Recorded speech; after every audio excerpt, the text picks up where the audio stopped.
ஓம் ஏகதந்தாய தத்புருஷாய உத்மகே வக்ரதுண்டாய தீமகதன்னோ தந்தி பரசோதியார். Next J நேர்கள் அனைவருக்கும் கோடான கோடி நமஸ்காரங்களை தெரிவித்துக் கொள்கிறேன். இது சனி வக்ர பயிற்சி பலன்கள். சனியுடைய இயல்பான பார்வையிலிருந்து அந்த இயல்பான பார்வைக்குரிய பலன்களிலிருந்து மாறுபட்ட எதிர்பாராத மிகப்பெரிய யோகத்தை வழங்கக்கூடிய ஒரு சிறந்த பயிற்சி தான் சனி வக்ர பயிற்சி. அதாவது வக்ரம் இல்லாத ஒரு பார்வை ரொம்ப கடுமையா இருக்கும், கொடுமையா இருக்கும். அந்த சனி பார்க்கக்கூடிய இடமெல்லாம் மிகப்பெரிய பாதிப்பை ஏற்படுத்திவிடும். ஆனால் வக்ரம் பற்றி பார்க்கும் பொழுது அதனுடைய பலன்கள் மிகப்பெரிய யோகத்தை ஏற்படுத்தும். அதற்கான விளக்கத்தை பார்ப்போம். இப்ப வக்ர பயிற்சி என்றால் என்ன, இது தெரிஞ்சுக்கிட்டீங்கன்னா உங்களுக்கு தெளிவா புரியும். சூரியன் இருக்கக்கூடிய இடத்திலிருந்து 5, 6, 7, 8ஆம் இடங்களில் சனி பகவான் வந்தால் வக்ரமாகி விடுவார். ஏன் வக்ரமாகிறாரு? சூரியனுக்கு அருகாமையில் வரும் பொழுது சூரியனுடைய கொடூர சக்தி, கொடூர வெப்பத்தை தாங்க முடியாமல் சனி பகவான் பின்னோக்கி ஓடுகிறார். எப்பா தாங்க முடியலப்பா, பின்னோக்கி ரிவர்ஸ்ல போறார். அதான் ரிவர்ஸ்ல போறதுதான் வக்ரம். அப்ப அவருடைய இயல்பான ஒரு பார்வையினுடைய அந்த சக்தி, அந்த கொடூர பார்வை குறைந்து வக்ர பார்வையாக மாறுகிறது. அப்ப அவருடைய அந்த பார்வை பலன் குறைந்து நல்ல பலனாக மாறிவிடுகிறது. அவரை பார்க்கக்கூடிய உக்கிரக பலன் குறைந்து ஒரு மிகப்பெரிய யோக பலன்களாக மாறிவிடுகிறது.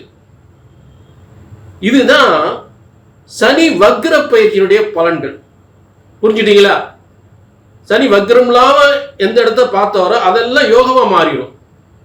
அப்படிப்பட்ட தடைப்பட்ட சனியினுடைய பார்வையினால் எந்தெந்த இடங்கள் தடைப்பட்டதோ அதெல்லாம் தாறுமாறான மிகப்பெரிய யோகத்தை ஏற்படுத்தக்கூடிய, மிகப்பெரிய வெற்றியை ஏற்படுத்தக்கூடிய ஒரு ஆச்சரியமான பலன்கள்.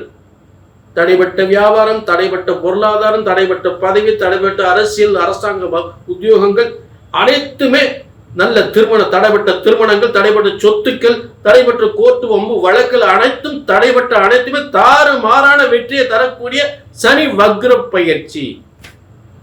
புரிஞ்சுட்டீங்களா? அதே நேரம் இது பொது பலன். உங்க தனிப்பட்ட ஜாதகத்துல சனிபான் எப்படி இருக்கிறார் அதுக்கு ஏற்றவாறு தான் பலன் கிடைக்கும். அதை தெரிஞ்சுக்கணும்னா கீழே உள்ள நம்பரை நோட் பண்ணிக்கோங்க. அதுக்கு முன்னாடி நான் சொல்லக்கூடிய ஒரு சிறந்த உத்தரவாதம் தான், உங்கள் ஒவ்வொருவரின் தலையெழுத்தும் பிரம்மனால் எழுதப்பட்டதுதான் பிரம்ம வேத ஜோதிட சாஸ்திரம். உங்க தலையெழுத்து பிரம்மன் தான் எழுதியிருக்கிறார். ஆக பிரம்ம விதிப்படி உங்க தலையெழுத்து பிரம்ம வேத ஜோதிட சாஸ்திரம் என்பது ஒருபோதும் தப்புவதில்லை. பிரம்மனால் எழுதப்பட்ட ஜோதிட சாஸ்திரம் ஒருபோதும் தப்புவதில்லை, தவறுவதில்லை. அவரு நல்ல கவனிக்க, உங்களுக்கு என்ன தலையெழுத்து எழுதியிருக்காரு அதை சரியா கணித்தா சரியா நடக்கும். கிரகங்கள் எந்தெந்த இடத்துல உட்கார்ந்து என்னென்ன காரியத்தை செய்ய போதோ கண்டிப்பா செய்யும். எந்தெந்த இடத்துல எந்த கிரகம் அந்த காரியத்தை சரியாகவே செய்யும். அதை சரியா கணிச்சு சொல்றதுன்னா இங்க தவறு ஏற்படுகிறது. அந்த தவறு இங்க வரக்கூடாது. கணித்து சொல்வதுதான் தவறு ஏற்படுகின்றது. வெற்றி நிச்சயம், கவலைப்படாதீங்க. கீழே நம்பருக்கு நோட் பண்ணிக்கங்க. புரிஞ்சுட்டீங்களா? இங்க சொல்லக்கூடிய வார்த்தை தான், கணிச்சு அப்படி சொன்னது நடக்கணும். இதுதான் இங்க முக்கியம். புரிஞ்சுட்டீங்களா? ஆக கீழே நம்பருக்கு நோட் பண்ணிக்க, ஒரு அப்பாயின்மெண்ட் வாங்கி. கடகத்திற்கு சனி வக்ர பயிற்சி பலன்கள். இப்ப சனி பகவான் இயல்பாக அவர் இருக்கக்கூடிய அந்த காரியங்கள், இயல்பாக அவர் பார்க்கக்கூடிய, அதாவது வக்ரம் இல்லாத காரியங்கள் என்னென்ன காரியங்கள் தடைப்பட்டுச்சோ அந்த காரியமெல்லாம் இப்ப வக்ரத்தினால் வெற்றி பெறக்கூடிய ஒரு அமைப்பு. புரிஞ்சுட்டீங்களா? அப்ப இந்த கடகத்திற்கு சனி பகவான் பாக்கியஸ்தானத்தில் இருக்கிறார். அப்ப பாக்கியஸ்தானத்தில் இருக்கும் பொழுது அந்த தந்தையினுடைய அந்த காரகத்துவம் நமக்கு பாதிப்பை ஏற்படுத்தியிருக்கும்.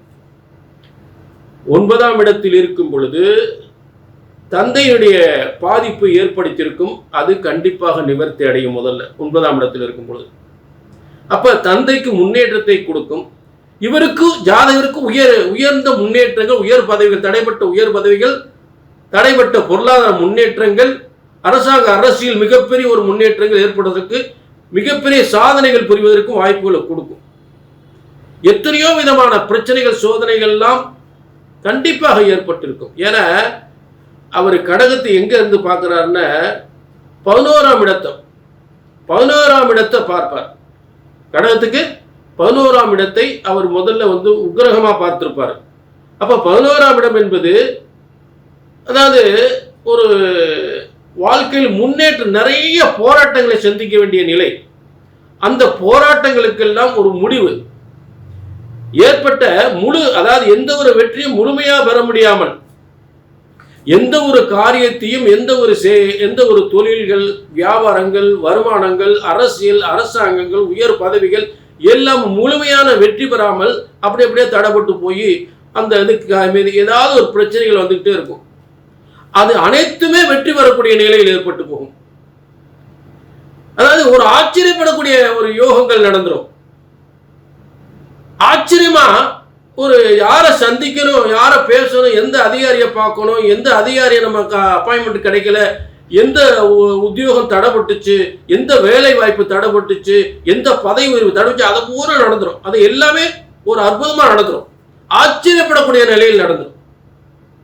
இதான் சனி வக்ரம். சனி வக்ரம் என்பது அவருடைய கொடூரமான சக்தி எல்லாம் குறைஞ்சிடும். இயல்பு சக்தி குறைஞ்சு, இயல்பு சக்தி தான் அவருடைய கொடூர பலன்கள், அது குறைஞ்சு யோக பலன்களா மாறிடும். புரிஞ்சுட்டீங்களா? அப்ப லாபஸ்தானத்தை பார்க்குவது அதிகமான ஒரு செயல்பாடுகள், அதிகமான முன்னேற்றங்கள், அதிகமான லாபங்கள், லட்சக்கணக்க கோடிக்கணக்க மிகப்பெரிய வருமான முன்னேற்றங்களை ஏற்படுத்திடும். அரசாங்க அரசியல் மிகப்பெரிய வெற்றியை ஏற்படுத்திடும். சரி, அடுத்த ஒரு பார்க்கக்கூடிய இடம் எங்கன்னு கேட்டீங்கன்னா 9ஆம் இடத்திலிருந்து அவர் 3ஆம் இடத்தை பார்க்கிறார். அப்ப 3ஆம் இடம் டாக்குமெண்ட் பிரச்சனைகள், சொத்து டாக்குமெண்ட் பிரச்சனைகள், கம்யூனிகேஷன் சம்பந்தப்பட்ட பிரச்சனைகள், சகோதரர்களால் ஏற்பட்ட பிரச்சனைகள், பதவி உயர்வு பிரச்சனைகள், இதெல்லாம் கண்டிப்பா சரியாயிடும். சகோதரிகளால் ஏற்பட்ட பிரச்சனைகள் தீரும். பூரிய சொத்துக்கள் பிரச்சனைகள் சம்பந்தப்பட்ட பாகப்பிரிவினை சம்பந்தப்பட்ட பிரச்சனைகள் தீரும். பாகப்பிரிவினை 3ஆம் இடம் பாகப்பிரிவினை மறந்துடாதீங்க. 3ஆம் இடமும் பாகப்பிரிவினை. ஏன்னா 3ஆம் இடம் சகோதர ஸ்தானம் சொல்றோம். அந்த சகோதரர் தான் பங்கு போடுறது, பங்காளிகள். அப்ப அந்த பிரச்சனைகள் இருந்திருக்கும், அது தீர்ந்துடும். அதை மறந்துடாதீங்க. பயணங்களால் யோகத்தை பெறலாம். பயணங்களால் பண வருமானம், பதவி உயர்வு, தடைப்பட்ட பதவி உயர்வு கண்டிப்பா கிடைக்கும். புரிஞ்சுட்டீங்களா கடகராசிக்கு? அடுத்ததாக இந்த சனிவான் பார்க்கக்கூடிய இடம் எங்க பார்க்கிறாரு அப்படின்னு பார்த்தோம்னா 6ஆம் இடத்தை பார்க்கிறார். இந்த 6ஆம் இடம் என்பது கடகத்திற்கு நோய், கடன், நோய், வம்பு, வழக்கு, கடன், நோய், வம்பு, வழக்கு, பதவி உயர்வு, தடைப்பட்ட பதவி உயர்வு கண்டிப்பா கிடைக்கும். எதிரிகளை வெல்லக்கூடிய சக்தி கிடைக்கும். பதவி உயர்வு கிடைக்கும். புரிஞ்சுட்டீங்களா? அதிகாரத்துவம் வாய்ந்த ஒரு நிர்வாக பொறுப்பு கிடைக்கும். உடல் ஆரோக்கிய சத்து, அதாவது கோர்ட்டு கேசு, வம்பு வழக்குகள் வெற்றி அடையும். புரிஞ்சுட்டீங்களா? ஆக இப்படிப்பட்ட ஒரு யோகமெல்லாம் சத்துருக்களை வெல்வது, நல்ல பதவி உயர்வு பெறுவது, கோர்ட்டு கேஸ், வம்பு வழக்கில் வெற்றி பெறுவது, இதெல்லாம் கடகராசிக்கு மிகப்பெரிய வெற்றி ஏற்படுத்தும். புரிஞ்சுட்டீங்களா? ஆக ஒரு பிரச்சனைகளிலிருந்து வெற்றி அடைந்து நல்ல ஒரு முன்னேற்றம் அடையக்கூடியது, உயர் பதவிகள் பெறக்கூடியது, லாபங்கள் அதிக பெறக்கூடியது, ஒரு 11ஆம் இடத்தை உன்னுடைய பலன்கள் ஒரு மிகப்பெரிய வெற்றி ஏற்படுத்தும் போது பணம் கோடியாக லட்சக்கணக்காக கொட்டும். எடுத்த காரியமெல்லாம் வெற்றிக்கு மேல் வெற்றியாக அமைந்துவிடும். இதுதான் இந்த சனி வக்ரத்தினுடைய அற்புதமான பலன்கள். அதே நேரம் உங்களுடைய சுய ஜனன ஜாதகத்தில் சனிவன் வக்ரமாக இருந்தா நீங்க தான் கொடுத்து வச்சார். ஆக உங்க ஜனன ஜாதகத்துல வக்ரமா இருக்கான்னு பார்த்துக்கணும். இது எப்படி தெரிஞ்சுக்கிறது அப்படின்னா நீங்க கீழே ஒரு நம்பரை நோட் பண்ணிட்டு ஒரு அப்பாயின்மெண்ட் வாங்கிக்கலாம். அதே நேரம் எனத்தையோ இங்கே அப்பாயின்மெண்ட் கேட்டீங்க, நானும் எனத்தையோ பலன் சொன்னேன் அப்படின்ற ஒரு நிலை கண்டிப்பா கிடையாது.